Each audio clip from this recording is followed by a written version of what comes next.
घाटशिला में बीजेपी के 40 स्टार प्रचारक चंपाई सोरेन के बेटे बाबूलाल सोरेन के लिए प्रचार प्रसार करेंगे, जिसमें केंद्रीय मंत्री शिवराज सिंह भी शामिल हैं। सबसे बड़ी बात कि घाटशिला में उपचुनाव हो रहा है, सीट है एक, लेकिन इसमें भारतीय जनता पार्टी कई दिग्गजों को उतारेगी।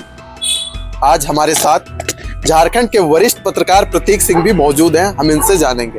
जो चर्चा चल रही है कि बीजेपी एक सीट जीतने के लिए 40 स्टार प्रचारकों को फील्ड पर उतारेगी, लेकिन जो घाटशिला के प्रभारी है भारतीय जनता पार्टी की ओर से, उन्होंने एक ऐसा तोड़ निकाल दिया है जिसे देखकर सुनकर जो राजनीतिक विशेषज्ञ हैं, राजनीति को जो बेहद करीब से जानते हैं, वह यह कह रहे हैं कि आखिरकार घाटशिला में भारतीय जनता पार्टी इतना मेहनत क्यों कर रही है। तो थोड़ा संक्षिप्त में पहले दर्शकों को बता दूं, दरअसल भारतीय जनता पार्टी कल्पना सोरेन और हेमंत सोरेन को कैसे टक्कर दिया जाए, इसके लिए बंगाल से राजनेताओं को बुला रही है। और खास कर फिल्मी जगत में अपना नाम चमकाने वाले मिथुन चक्रवर्ती भी चंपाई सोरेन के बेटे बाबूलाल सोरेन के लिए प्रचार प्रसार करते हुए नजर आएंगे। ये जो अभी खबर है निकल कर आ रही है। प्रतीक जी, क्या लग रहा है? घाटशिला में उपचुनाव हो रहा है, लेकिन जिस प्रकार से भारतीय जनता पार्टी ताबड़तोड़ जैसे रणनीति सेट कर रही है, मध्य प्रदेश, छत्तीसगढ़, बंगाल, कई जगहों से लोग आ रहे हैं, क्या कहिए? बिल्कुल, आपने सही कहा कि अभी जो बातें छिड़के आ रही हैं कि 80 और 90 दशक या कहिए 2000 तक के 3 दशकों तक अपना नाम रोशन करने वाले मिथुन चक्रवर्ती को स्टार प्रचारक के रूप में भाजपा ला रही है। और ये चौंकने वाली बात नहीं है विशाल, भाजपा कुछ ऐसा करती है कि हरदम आप चौंक जाइए। अमित शाह या मोदी, अगर मोदी जी की बात करें, कोई घोषणा ही करते, नोटबंदी हो या लॉकडाउन हो, तो चौंकाने वाली बात होती है। लेकिन मिथुन चक्रवर्ती को इसलिए बुलाया जा रहा है कि बगल के राज्य बंगाल से वो बिलोंग करते हैं और भाजपा का दामन थामा। इसके पहले वो टीएमसी में भी थे।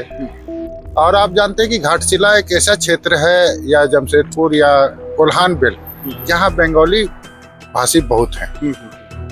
तो जाहिर सी बात है, बंगाली भाषा में भी वो जनता को कम्युनिकेट कर सकते हैं। हिंदी तो उनकी अच्छी है ही, इंग्लिश भी अच्छी है। तो बहरहाल शिवराज सिंह चौहान हो या हेमंता शर्मा हो, बगल के राज्य बिहार में चुनाव होने को है। जितने भी मेन प्रचारक हैं वहाँ जा रहे हैं। यहाँ अगर झारखंड की बात करें, झारखंड के जो शीर्ष नेतृत्व है, जो स्टार प्रचारक है, वो भी बिहार में कैंप किए हुए हैं। अब इसमें नया नाम मिथुन चक्रवर्ती का जुड़ गया है। तो मिथुन चक्रवर्ती के आने से कितना प्रभाव पड़ता है, ये देखना दिलचस्प होगा। बहरहाल अगर बात करें, बिहार झारखंड की दूरी कोई खास नहीं है और हवाई मार्ग से ही सब सफर करते हैं। तो एक विजिट यहाँ भी, क्योंकि वहाँ तो 243 सीट पे चुनाव लड़ रही है। प्रतीक जी, मेरा सवाल ये है कि जिस प्रकार से घाटशिला की अगर हम बात करें, 2024 झारखंड विधानसभा चुनाव को उठाकर देखें, जमशेदपुर में जो कल्पना सोरेन है जाती हैं और ऐसा धमाकेदार प्रचार प्रसार करती है कि कई सारे झारखंड के जो पूर्व मुख्यमंत्री रह चुके हैं उस क्षेत्र से आते हैं, लेकिन उनके पास कल्पना सोरेन का तोड़ नहीं था।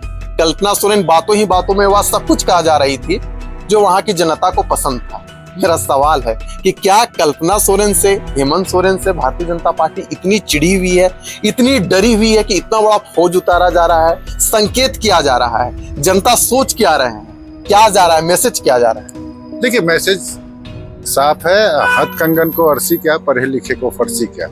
आप देखिए, मोदी जी का ये तीसरा टेन्योर है। पहले टेन्योर में अगर केंद्र में वो आए 14 में, तो याद कीजिए कि रघुवर दास आए थे।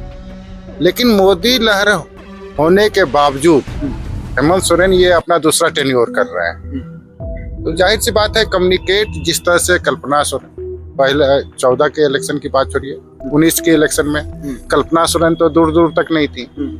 अब अर्धांगिनी कहिए, जब वो जेल गए तो वो राजनीति में कूदी और इतना इफेक्ट वो डाली झारखंड की राजनीति में, झारखंड की जनता के बीच गई एक शेरनी की तरह, जैसे ममता बनर्जी के बारे में कहा जाता है जी। रही बात कल्पना सोरेन की, तो आप जानते हैं कि वो उड़ीसा से बिलोंग करती हैं। उनकी उड़िया पे भी उतनी ही अच्छी पकड़ है, बंगाली पे भी उतनी ही अच्छी पकड़ है, मुंडारी पे भी उतनी, यानी कि 5-6 भाषा की वो ज्ञाता है, इंग्लिश पे भी। जी। आप जानते हैं कि वो स्कूल भी चलाती हैं। एजुकेशन में उनका काफी महत्व है। तो जाहिर सी बात है, जो पढ़े लिखे नेता होते हैं, जैसे कुणाल सारंगी की बात कीजिए, काफी पढ़े लिखे हैं, वो जनता के दर्द को, या जो कहा जाए कि उस क्षेत्र की क्या आवश्यकता है, उसे भली भांति भांप लेती हैं। यही वजह है कि उनको सुनने के लिए लाखों लोग आते हैं। और हेमंत सोरेन और कल्पना सोरेन नो डाउट खुद अपने पार्टी के स्टार प्रचारक हैं। जब हेमंत सोरेन जेल गए थे तो आप उनका जो गेटअप देख रहे हैं, मूछदारी जो बढ़ गया था, तो वो भी कहा जाता है कि कल्पना सोरेन ही ने कहा था कि आप इसे रहने दीजिए। गुरुजी के देहावसान के बाद वो भले वो एक रीति के तहत वो बाल छिलवाए, लेकिन घाटशिला इलेक्शन काफी दिलचस्प मोड़ पे है। पिछली बार तो काफी अच्छे मतों से जेएमएम के प्रत्याशी जीते थे। जेकेएलएम की बात आप भूल जाते हैं बार बार। जेकेएलएम क्या इस बार कर सकती है, क्योंकि देवेंद्र महतो हो या जयराम महतो हो, वो भी कैंप किए हुए हैं, वो भी डोर टू डोर जा रहे हैं। लेकिन बहरहाल अगर देखा जाए तो जो मेहनत दिख रहा है जेएमएम और जेकेएलएम का, भारतीय जनता पार्टी अब एक्टिव हुई है। बिहार में तो वो शुरू से ही एक्टिव हो गई थी। जैसा कि आप जान रहे हैं कि प्रधानमंत्री मोदी का आज पदार्पण हुआ है समस्तीपुर और बेगूसराय में। इसके पहले भी, इलेक्शन से पहले भी 2 विजिट हो चुका था। नीतीश कुमार पहले ही से चुनाव मैदान में कूद गए थे। अब जाके तेजस्वी यादव एक्टिव हो रहे हैं या यूपीए एक्टिव हो रही है। उसी तरह हमको लगता है कि झारखंड के घाटशिला इलेक्शन में बीजेपी कुछ पीछे रह गई। तो चलिए, 11 नवंबर को मतदान होना है। जब परिणाम आएगा तो सब कुछ आपके सामने होगा। लेकिन एक बात तो तय है कि जिस प्रकार से भारतीय जनता पार्टी की ओर से चालें चली जा रही है, झारखंड मुक्ति मोर्चा उसे ऑब्जर्व कर रही है और जेएलके मौखिक रूप से लोगों तक उन बातों को पहुंचाने का काम कर रही है। उसे देखते हुए यही लग रहा है कि घाटशिला में जो उपचुनाव हो रहा है वह त्रिकोणीय मोड़ पर आ गया है। अब फैसला जनता को करना है। क्या कुछ होगा, इससे जुड़े हुए अपडेट भी हम आप तक पहुंचाते रहेंगे। फिलहाल दीजिए हमें इजाजत।